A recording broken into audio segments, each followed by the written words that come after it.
Thanks for clicking on my channel, Joy's Way. I'm Joy. If you're new here, welcome. And if you're a returning supporter of mine, welcome back, awesome person.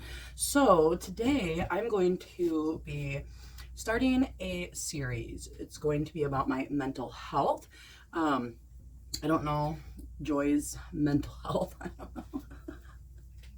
know. Mental health, Joy's Way. I have no idea what I'm going to name it. But I've been dealing with my mental health a lot lately, a lot more since the car accident that happened in December 7th, as a matter of fact. So before I play with makeup or anything like that, I'm going to tell you what I've been diagnosed with, and then I'm going to read to you what the internet says it mainly is. So like I'm going to give you an overview, I guess, of it. So the one thing I've been diagnosed with the longest is depression. And the overview of depression is a mood disorder that causes a persistent feeling of sadness and loss of interest, also called major depressive disorder or clinical depression. It affects how you feel, think, and behave, and can lead to a variety of emotional and physical problems. You may have trouble doing normal day-to-day activities, and sometimes you may feel as if life isn't worth living. More than just a bout of blues, depression isn't a weakness, and you can't simply snap out of it. Depression may require long-term treatment, but don't get discouraged. Most people with depression feel better with medication, psychotherapy, or both.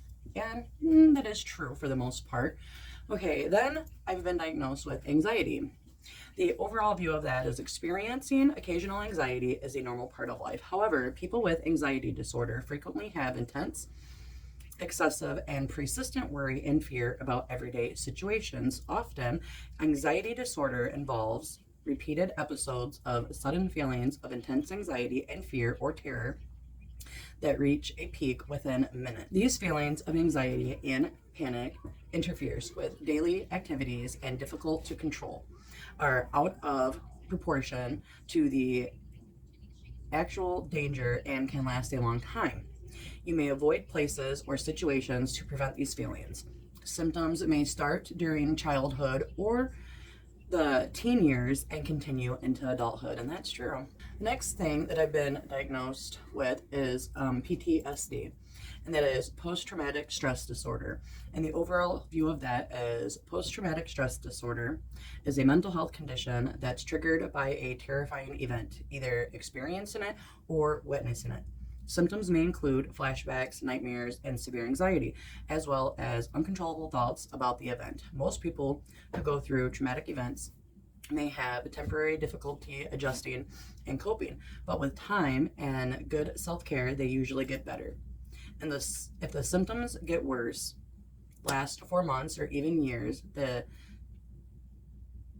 and interfere with your day-to-day functioning, you may have PTSD. I just got diagnosed with that the same time that I got diagnosed with the next thing we're going to talk about. The next thing that I've been diagnosed with is borderline personality disorder, or BPD. So the overview of that is borderline personality disorder is a mental health disorder that impacts the way you think and feel about yourself and others, causing problems functioning in everyday life. It includes self-image issues, difficulty managing emotion and behavior, and a pattern of unstable relationships. With borderline personality disorder, you have an intense fear of abandonment or instability, and you may have difficulty tolerating being alone. Yet, inappropriate anger, impulsiveness, and frequent mood swings may push other people away, even though you want to have loving and lasting relationships. Borderline personality disorder usually begins by early adulthood. The conditions seem to be worse in young adulthood and may gradually get better with age. Well, I'm not sure about that because I was 40, almost 41 when I got diagnosed with borderline personality disorder, so I don't know if that would have gotten better with age. But here we are. So that's the overview of like all of it, all the mental health issues that I have going on right now. And right now I am dealing with Depression and anxiety, that's what seems to bother me the most. Like the PTSD and the BPD, that I'm still learning about that. I'm still figuring that out. But what I know is anxiety and depression. And anxiety and depression are horrible, horrible, horrible, horrible. And lately, I'm forcing myself to have to make dinner for my family, take a shower, get out of bed, you know, put makeup on. Like, I guess now I can put makeup on. So I'm not gonna tell you guys what I'm wearing. I'm gonna either edit it in my video or put it down in the description below. But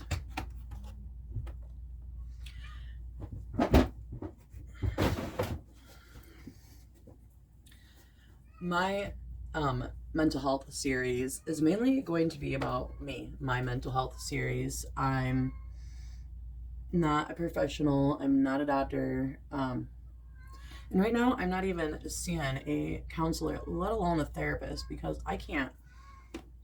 Do you hear that cat? We have a stray cat, and my other animals don't like it. And it sits outside and cries.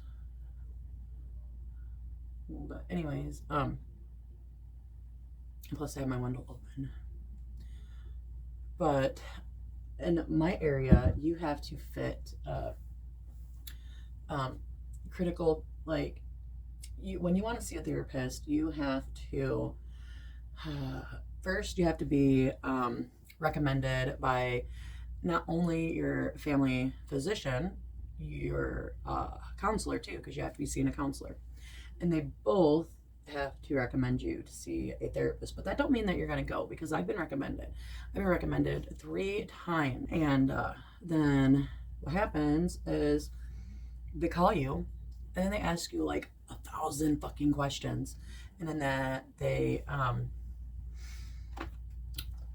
like, I think it's like a program, because they tell you by the end of it, and they're like, oh, we're sorry, but although you do seem to have some issues that you need help with, we feel that a counselor can take care of that, but you don't fit the critical criteria for therapy. So we only are taking spots for people with critical situations.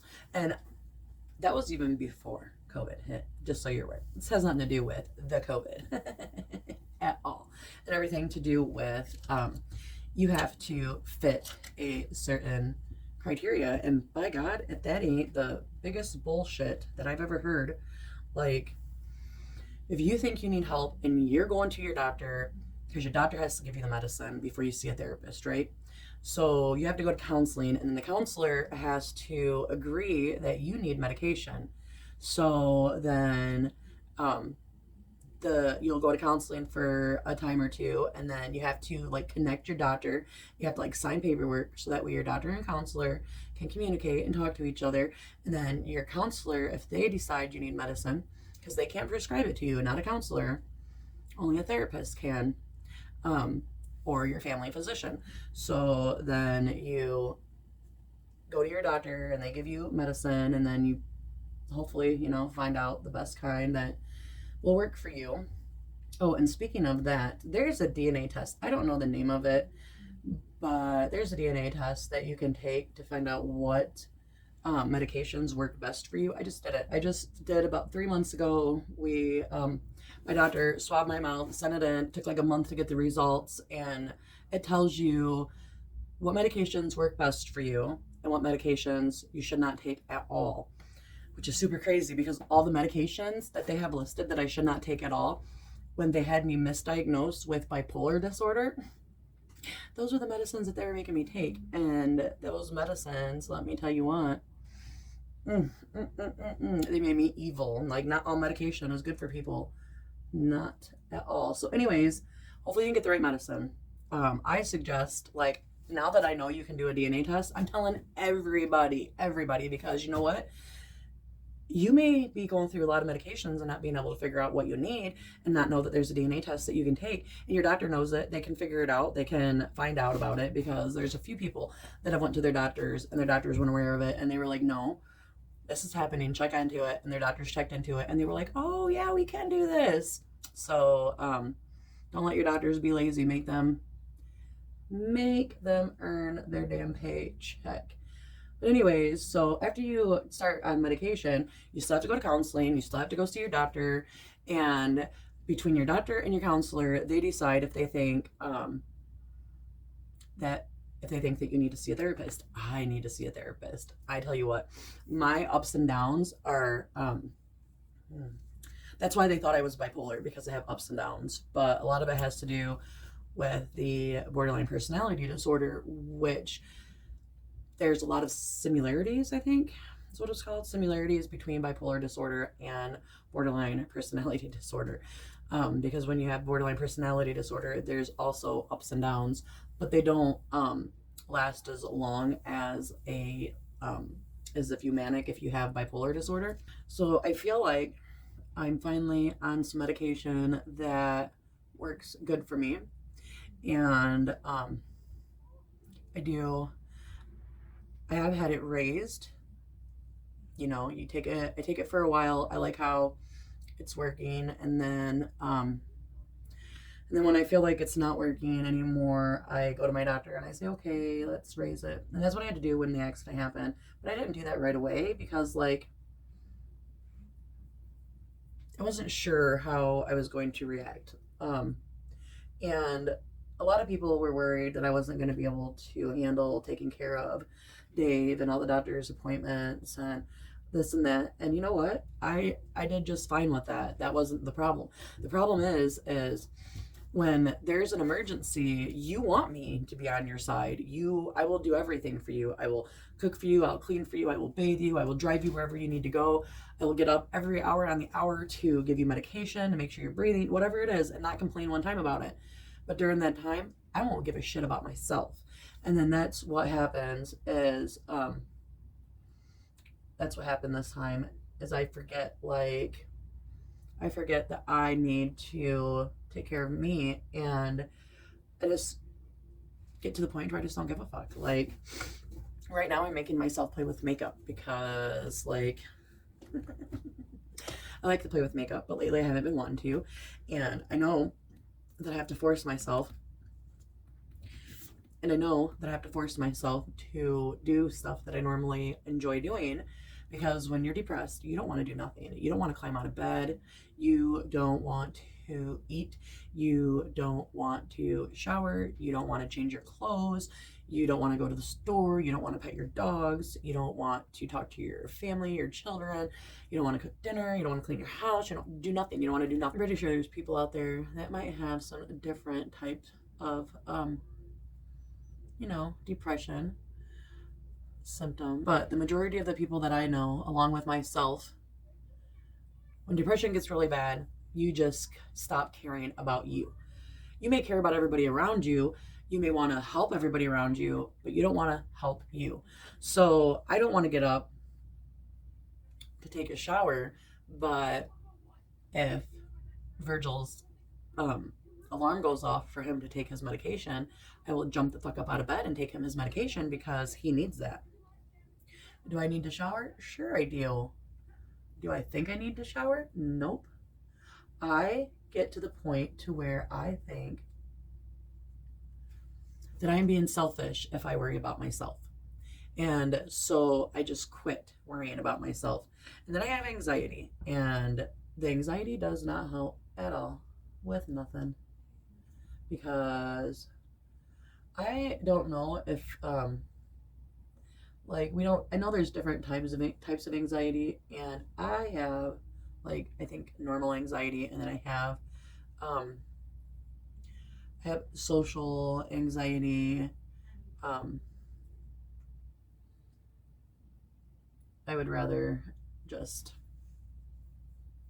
not do anything with people, like, other than, like, the people that I love and the people that I like.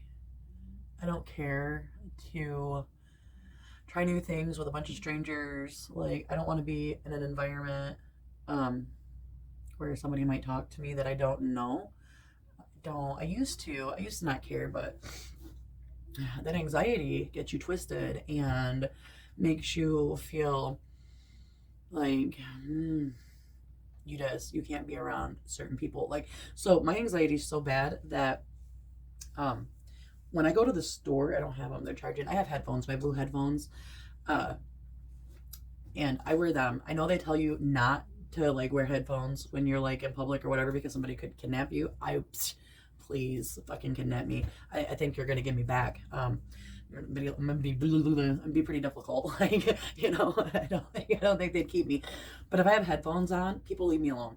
So if I can't get somebody to go with me, like one of the boys, you know, Dave's all laid up. He's just now starting to get around. But even then, he can't go hang out at the store with me for an hour while I'm grocery shopping, you know? So if I can't get somebody to go with me and I have to go to the store by myself, I put my headphones on and I listen to a podcast and I walk straight, head held high. Like, I do everything else that they say to do when you're alone, but I wear the headphones and people leave me alone. People don't bother me. People look at me like I'm weird, and that's fine. I really don't care what people think about me. I just don't want them to talk to me because I have anxiety. I have to take medication every time I drive. If I know I'm going to go to a store or go do something, I have to take medication for my anxiety or I can't leave my house. Like, that is not a joke. I cannot leave my house if I do not take medication first.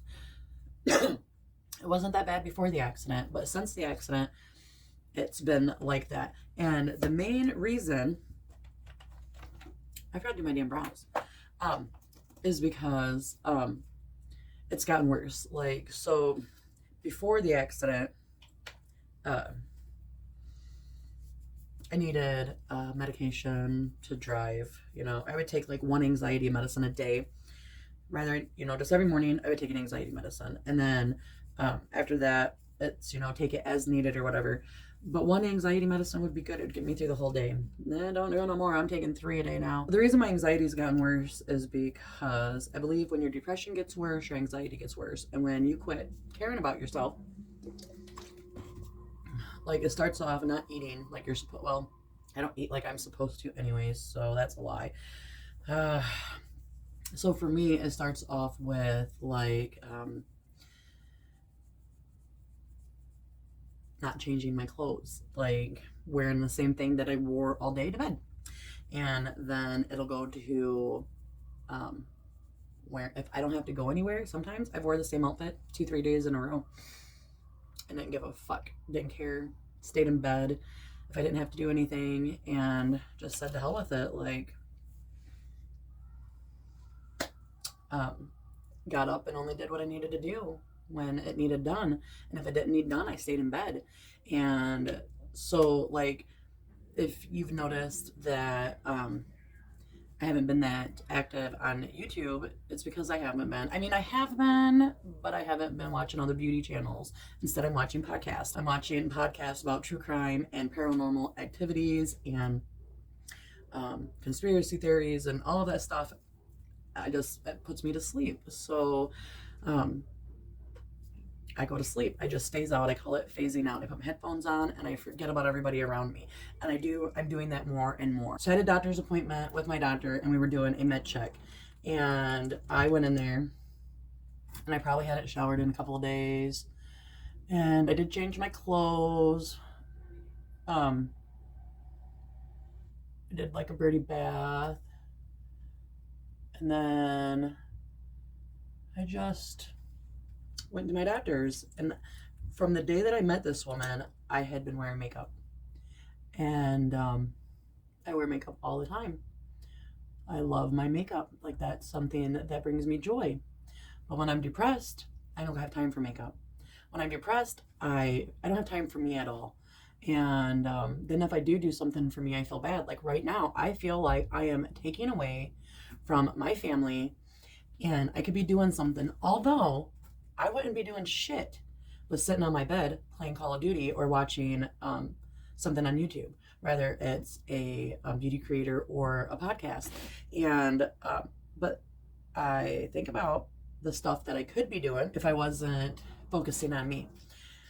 And so I know that's not healthy.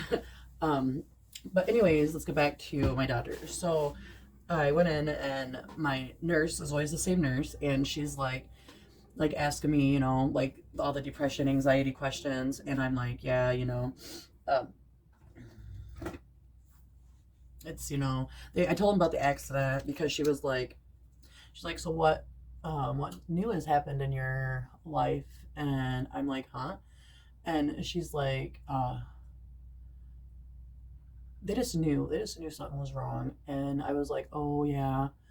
I was like, there was an accident, you know, I told her all about it. This was the nurse.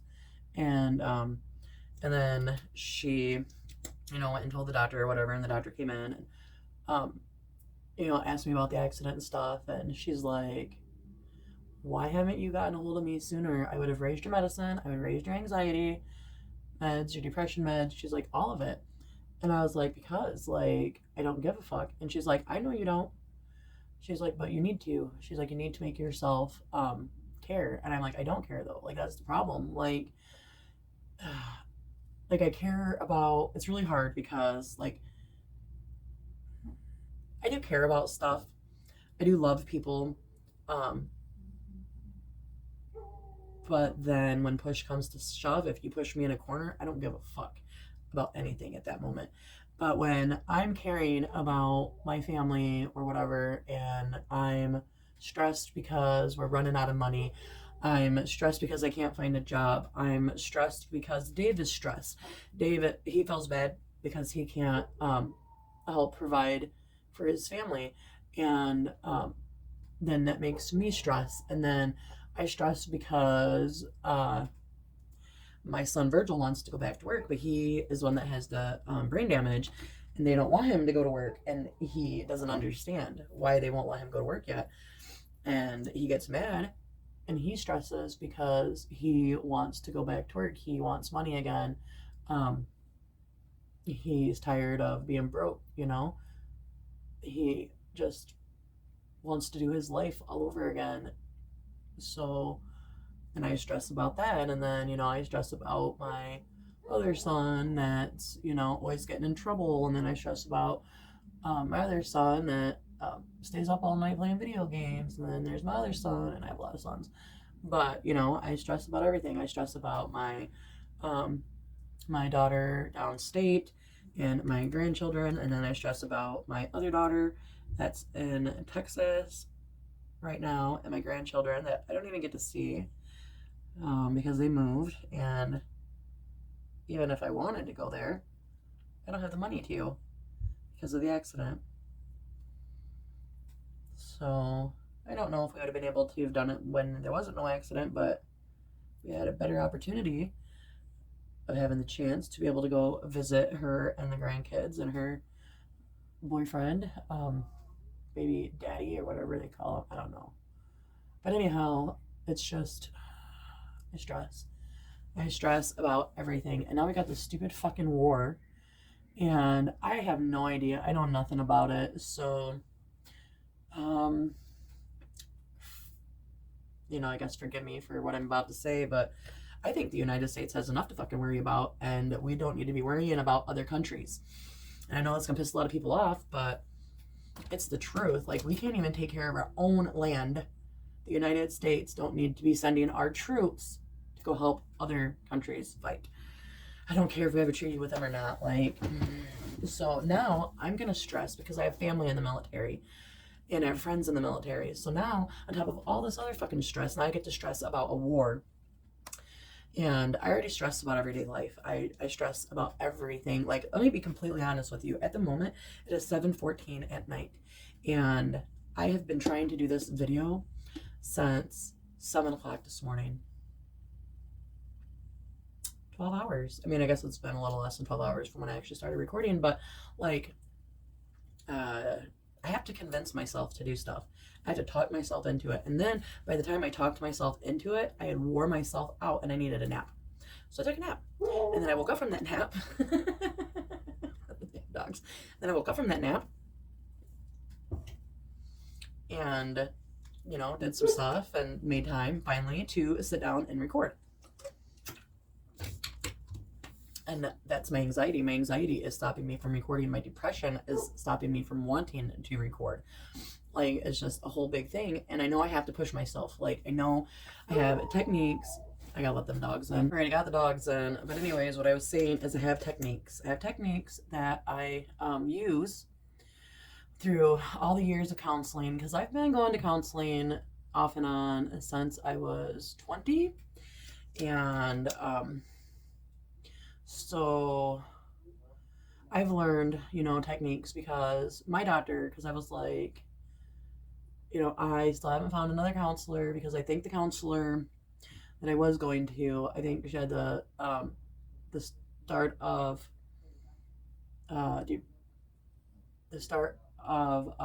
Alzheimer's or dementia, because I was having to repeat myself, and I've never in my life had to do that. I don't like how that's. So, anyways, I've never in my life had to do that. Repeat anything with counselors. They take notes. They remember or whatever. I don't know what they do, but like when I would end one session, the next session that I would go into like a week later or 2 weeks later or even a month later, we would pick up right where I left off. But this wasn't happening with my last counselor. She like totally was forgetting stuff, and she was older. She was like 65, so she was at retirement age but didn't want to retire or couldn't retire, I don't know. But so she, I just like, I can't. And right now I've checked into a couple of counselors, but they're not taking new patients right now because of the COVID. And so because of that, like, what do you do? But I told my counselor, or I told my doctor, I said I don't have a new counselor and I can't find one. And she's like, you smooth bitch. She's like, you don't need a counselor. She's like, you've got me. Now my doctor, the cool thing about her is she has dabbled in a few different things, like mental health. What all did she tell me? I'm trying to remember. But anyways, I can't remember. She's done a few things, and when she was all said and done, she decided just to be a regular physician because she could help more in that department with everything than just picking one area. And she's like, you don't need a counselor. She's like, you've got me. And my doctor is awesome. I can call anytime. I can leave a message. And that day she gets a hold of me. I may have to wait until the end of her day, but she will get a hold of me and she'll talk to me. And that's the first doctor that I found in my life ever like that. So I finally found a really good doctor. And she's like, you've got me. She's like, if you have problems, you call me. She's like, we did your DNA. We know what medicines that work for you. She's like, we're going to up your medication. She's like, and we're going to kick this in the ass. She's like, but you are the one that's got to do the work. She's like, you have got to get out of bed. You have got to start doing stuff. She's like, so get up, put that makeup on. She's like, listen to that music, whatever it is you like. She just knows I like makeup because every time that I'd went and seen her, from the very first time I had makeup on, but the last visit, I did not. I didn't care. And so I've been forcing myself to do stuff. And I figured that since I don't have my own counselor right now, and all you do in counseling is talk, and you mainly just talk about the issues that's going on in your life right now. Therapists, they get deeper into like, your childhood and things like that. But usually with my experience, with counselors, you just talk about what's going on in your life, the things that are bothering you, so that way they can help you then and there. And well, that's what I do. So I figured I could just do that here. Like, I have my own little platform and I can talk, and people, I'm sure at least one person's gonna listen. So if one person listens, that's like my counselor, So if I can, yeah. So that's what I'm doing right now is making myself do this, making myself pushing forward and being responsible for my mental health. And it's hard. It's really, really hard because like I don't always want to push forward. I don't always want to be the strong one. Like to be able to climb in bed and just lay there for a week and have no responsibilities, I think would be great. But it would be so bad on my mental, so bad. It would put me in like the worst depression and everything. I mean, where I am now, I would have to start all over if I did that. So I know that's not a good thing to be happening, and I shouldn't do that. I know that I know that I got to do a lot of stuff I just don't want to. Like it's always been really hard for me to do something that I don't want to do. Like even with jobs, I don't care if you're paying me or not. Like if you want me to do something stupid or if you want me to do something that risks my life, I'm not doing it. You can fire me. I don't care. I can quit. It's no big deal. But like I've always had a really hard time doing what I'm supposed to do. I laugh because it's funny to me and I don't know why. Like, I don't know, it's just ridiculous. I'm 42, going on 43, and sometimes it's just like, come on, like, I don't want to be in a depressed state for the rest of my life. And they say that it can get better, but it never goes away, ever. Anxiety does. I will admit, anxiety does go away. There's times I don't have anxiety at all. There's times that I don't need anxiety medication, and that's the times that my depression ain't that bad. So I am trying my best to just push forward every day. And I'm still looking for work, and that is still pissing me off because I still can't find a job. And then, oh my Lord. And then I thought that I had a job. But so I don't know where all Meijer's locations are at. I know we have them in Michigan. And it may only be Michigan. I don't know. But if you know Meijer's, you know Meijer's. If you don't, you don't. And years ago in 1999 to 2000, I was 19, going on 20. I worked for Meijer's, the company, where I'm from, in my original town. And long story short, I left on bad terms.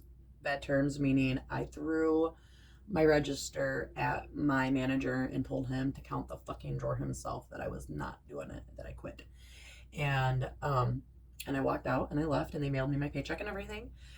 But anyways, so the gas station that I mainly go to up here is Meijer's. I just love the people there.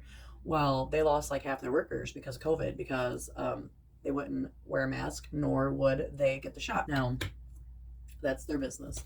So I was talking to the manager, Terry, and she was like, I need help really bad. And I'm like, why? I need a job. And she was willing to work with me and everything.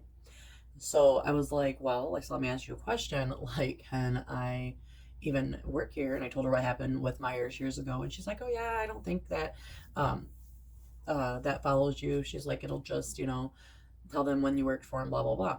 And I'm like, okay. I'm like, because, I've never tried again, because I just figured they'd never take me back. So I filled out the application, and 3 days later, she got a hold of me and told me that I am on a not hire list, never hire for Meijer's again. And I think it's funny because it's been like 22, 23 years and they have me on a never hire at Meijer's for the rest of her life type of thing. And people change. Like, I wouldn't throw a register at my manager now. I'd punch him in the mouth. Like, people change. Sorry.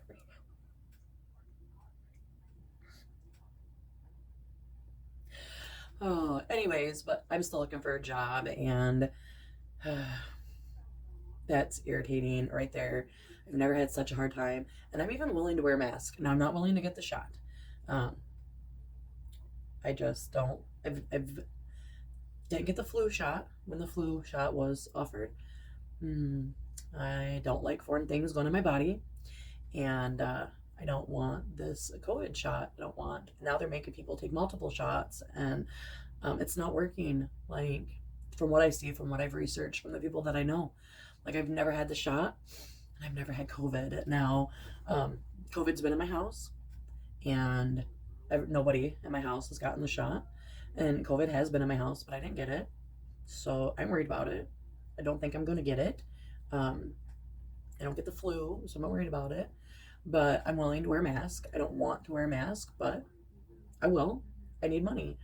And so I'm pretty much applying anywhere and everywhere that I think will take me. But like, it's the whole doctor's thing, because like some of my doctor's appointments I have to have at 4:30 in the afternoon, and it's like an hour away. And I've tried getting earlier appointments, and there's none available. So it's just all the doctor's appointments. Nobody wants to work with me, and I think that's bullshit. Like, especially if it's fast food or a gas station or a grocery store. Like, I can understand, you know, like a post office job or factory job, you know, things like that where like they have scheduled hours. But when there's jobs where you can tweak the scheduling around and you can play with it, like work with a bitch that's willing to, you know, work at your place of employment. I just don't get it. It's definitely not like it used to be. I feel sorry for my children, my grandchildren, my great grandchildren. This world is falling apart fast. Like, our forefathers would roll over in their graves if they seen what the fuck's going on these days. I mean, it's horrible. But anyways, I'm gonna leave it there. So I hope that I didn't make you feel too bad for me, because I'm definitely not looking for sympathy. I feel bad enough for myself. Like, I definitely don't need anybody else feeling bad for me. But if you pray and you'd like to pray for me and my family, that'd be great. Send me some good vibes, some good juju, anything that might help brighten my spirit. Like, that's why I'm wearing yellow. I hate yellow, but they say that yellow is a happy color, and because Influencer sent me some Peeps and Sally Henson, I decided that I'd go ahead and give it a try, and so I did it this way so I could see more of the yellow and see if it helps me. I don't know if it's gonna help me or not. We'll see. But anyways, I hope that you enjoyed watching my first video to my new series, Joy's Mental Health Edition. That's what we'll call it, Joy's Mental Health Edition. And I won't bombard you with a lot of these. I'll put up one a week and go from there. Anyways, I hope that you have a wonderful day. Remember that I do love you. Remain awesome, and peace out, awesome crew.